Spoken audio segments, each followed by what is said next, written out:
ప్రజలు అడుగుతున్నారు. ఏమని అడుగుతున్నారు ప్రజలు? మీరు చెప్పిండేదే కదా అడుగుతుండేది. సపరేట్గా ఏమన్నా అడిగారా? మీ దగ్గరకు వచ్చి సపరేట్గా కొత్త డిమాండ్లు ఏమన్నా పెట్టినారా? లేదు కదా. మీరు ఎన్నికల ముందర ఏం చెప్పినారు? ఇంటింటికి పోయిన మాట వాస్తవమా కాదా? ఇంటింటికి పోయి ఏ విధంగా ఆయన చాలా పాపులర్ అయినాడు చూడండి, నీకు 15 నీకు 15 అని మంత్రి. అట్లా ఒక్కొక్క ఇంటికి పోవడము, ఇంటికి పోయి అమ్మ ఎంతమంది ఉండారమ్మా మీ ఇంట్లో? 3 నాయన. ఇప్పుడు అమ్మఒడి ఎంతమందికి వస్తుందమ్మా? 1కి. మేము వస్తే 3కి ఇస్తానమ్మా అని చెప్పి ఇట్లా పేపర్ తీసుకొని పేపర్లో టేబుల్ వేసి 1 తల్లికి వందనం, 3 పిల్లలు ఇంటూ 15,000 45,000 రాసిన మాట వాస్తవమా కదా? అమ్మ మీ ఇంట్లో పెన్షన్ వస్తుందమ్మా అంటే ఇంకా రావడం లేదు. ఎందుకు అంటే మా అత్తకు ఇంకా 60 నిండలే నాయన అంటే, అట్లనా? మేము వస్తే 4,000 అమ్మా, 48,000 సంవత్సరానికి మేము వస్తే 58 అయినా పర్వాలేదమ్మా, 50 ఏళ్ళ నుంచి పెన్షన్ ఇస్తాం. అమ్మ నీకేమన్నా వస్తుందమ్మా అంటే నాకేం రావడం లేదు నాయన. నీకు రావడం లేదా? 18 ఏళ్ళు నిండుతానే నెలకు 1,500 అమ్మా మీకు వచ్చేది, 1,500. వ్యవసాయదారులు ఎవరైనా ఉన్నారమ్మా మీ ఇంట్లో అంటే ఉండారు నాయన, మా ఆయన వ్యవసాయమే చేస్తే. అట్లనా?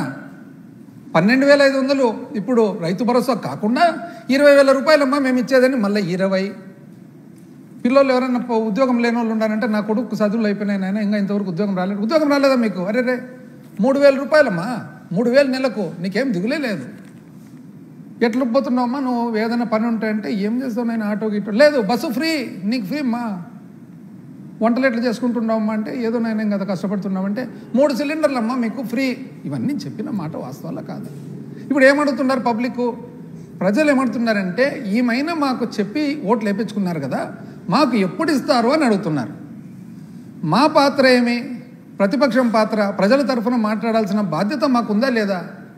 మీరు చెప్పనివి ఏమన్నా వచ్చి మీకు ఆపాదిస్తుంటే ఒకసారి కాదు, రోజు రోజు రోజు కనపడిన ప్రతిసారి పోయి చెప్పిన మాటలు, మీరు ఎన్నో వందల మీటింగ్లలో చెప్పిన మాటలు, మీ మంత్రులందరూ కూడా నీకు 15 నీకు 15 నీకు 15 నీకు 20 నీకు 18 అని మట్కా నంబర్లు చెప్పినట్లు చెప్పిన మాటలు, మేము ప్రజల తరఫున వచ్చి ఇది ఇస్తారా, ఒకవేళ ఇచ్చే పాట అయితే ఎప్పుడు ఇస్తారు, సంవత్సరం అయింది ఏమి ఇవ్వలేదు కదా అంటే నేను సూపర్ 6 హామీలు చేసేసిన అంటారు. ఇప్పుడు వీడియోలో చేసేసిన అంటారు.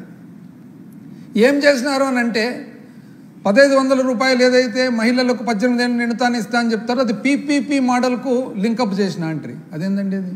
పీపీపీ అంటే మీ ప్రకారం ఏంది? ఒక వ్యక్తి ఇంకో వ్యక్తిని చూసుకుంటాడంట ఊర్లో. అంటే ఒక వ్యక్తి ఇంకో వ్యక్తిని చూసేదానికి ఒక వ్యక్తి ఇంకొక మహిళకు 1,500 రూపాయలు అంటే ఏం బేసిస్ మీద ఇది? ఇంకోటి ఏమన్నా స్కిల్ డెవలప్మెంట్ ద్వారా ఉద్యోగాలు ఇచ్చేస్తారండి. నేను స్కిల్ డెవలప్మెంట్ మంత్రిగా పనిచేసినాను. నిజం చెప్పాలంటే స్కిల్ డెవలప్మెంట్ డిపార్ట్మెంట్లో సంవత్సరం రోజులుగా ఏం జరుగుతుందని చెప్పి అప్పుడప్పుడు నేను విచారిస్తుంటాను, ఎందుకంటే నేను మంత్రికి పనిచేసిన కాబట్టి. మేము ఏదైతే స్కిల్ డెవలప్మెంట్లో మంచి మంచి కార్యక్రమాలు స్టార్ట్ చేసినామో దానికి ఏమాత్రము అదనంగా చేయకపోగా జరిగే కార్యక్రమాలు కూడా జరగడం లేదని చెప్పి ప్రజలందరూ అంటున్నారు. వాస్తవమా కాదు? మీరు కనుక్కోండి. స్కిల్ డెవలప్మెంట్ సెంటర్ల దగ్గర పోయి, కాలేజీల దగ్గర పోయి, ఐటీఐలు, పాలిటెక్నిక్లు, ఇంజనీరింగ్ కాలేజీలు అన్నీ కూడా నైపుణ్యం తేవల్లా పిల్లలకు అని చెప్పి చేసిన మాట మీరు కనీసం ఎక్స్ట్రా చేయకపోగా జరిగినది కూడా చేయడం లేదే. చేసేసిన అంటారు. 1 సిలిండర్ ఇస్తే ఇంతవరకు సిలిండర్లు అయిపోయిందంటారు. ఆగస్టు 15వ తారీఖు నుంచి బస్సులు రాబోతున్నాయని అంటున్నారు. 1.5 సంవత్సరం నుంచి బస్సులు వస్తూనే ఉన్నాయి. అది చేసేసిన అంటారు. రైతులకు కేంద్రం ఇవ్వబోతుంది, కేంద్రం ఇచ్చిన తర్వాత దానికి అదనంగా ఇస్తామంటారు, ఆ రోజు ఇస్తామంటారు, ఒక భాగం అంటారు. ఎట్లండి ఇంత? అంటే ఇంతవరకు అయితే ప్రజలు కన్ఫ్యూజ్ అవుతున్నారు. ఇప్పుడు క్లారిటీ లేకొస్తున్నారు ప్రజలు. ఏమని? ఇదేది అయ్యేటట్లేదు ఇదే అని చెప్పేసి. ఈరోజు ప్రజలు ఎందుకు ఆగ్రహంగా ఉండారంటే ఎప్పుడు కూడా మనము ఏమి చెప్పకుంటే ఏమనరు, మనం చెప్పి చేయకుంటే అప్పుడు ఆగ్రహం. ఆ ఆగ్రహమే ఈరోజు రోడ్ల మీదకి అందరు ప్రజలు వస్తున్నారు. దానికి మీరు కోప్పడతారు, మీరు ఇరిటేట్ అవుతారు, మమ్మల్ని బెదిరిస్తారు, ప్రజలను బెదిరిస్తారు. ఆ వీడియోలో చూడండి, అందరినీ బెదిరిస్తారు. ఎట్లండి మీరు ఇంత వయసులో పెద్ద మనిషిగా ఉండి మీరు ఇట్లా బెదిరిస్తే మమ్మల్ని అంతా? అసలు నాకు తెలిసి మీరు పబ్లిక్ను బాగా స్టడీ చేసినారు. ఏమని? పాపము పబ్లిక్ ఏదో పేదరికంలో ఉంటారు, అమాయకంగా ఉంటారు. పువర్ ఇన్నోసెంట్ కామన్ మ్యాన్, సామాన్య మానవుడు పేదరికంతో ఉంటాడు, సహజంగా అమాయకంగా ఉంటారు. వాళ్ళ ఆలోచన ఏమి? పెడతా అంటేనేమో ఆశ, కొడతా అంటేనేమో భయం. పెడతా అంటే ఆశ, కొడతా అంటే భయం. మీరు రెండు గమనించినారు. అందుకనే ఎలక్షన్ ముందర పెడతా అంటారు, ఎలక్షన్ తర్వాత కొడతా అంటారు. బాగా నీట్గా స్టడీ చేసినారు. మా పాలసీకి మీ పాలసీకి చాలా తేడా ఉంది. మేమేమి ఏదన్నా చేయగలిగిన, మా జగన్మోహన్ రెడ్డి గారు ఏమంటారంటే ఏదన్నా కానీ చేయగలిగినది చెప్పాలి, చేయలేనిది చెప్పకూడదు, అసలు మాట తప్పకూడదని. మీది కంప్లీట్గా ఆపోజిట్ పాలసీ. ఏదో ఒకటి చెప్పి గట్టెక్కాల ఫస్ట్ ఎలక్షన్లు. ప్రజలు చూస్తే అమాయకులు కదా పాపము, ఎంతైనా కానీ పేదరికంలో ఉండే తోళ్ళు. పెడతా అంటే ఆశ, ఏం చేస్తారు? అయితే ఇక్కడ ఏమంటే ఒకటి ధర్మ సందేహం ఏమంటే, మనం ఒక బాధ్యత గల పొజిషన్కి వచ్చిన తర్వాత ఈ పని చేయడం కరెక్టా కాదా?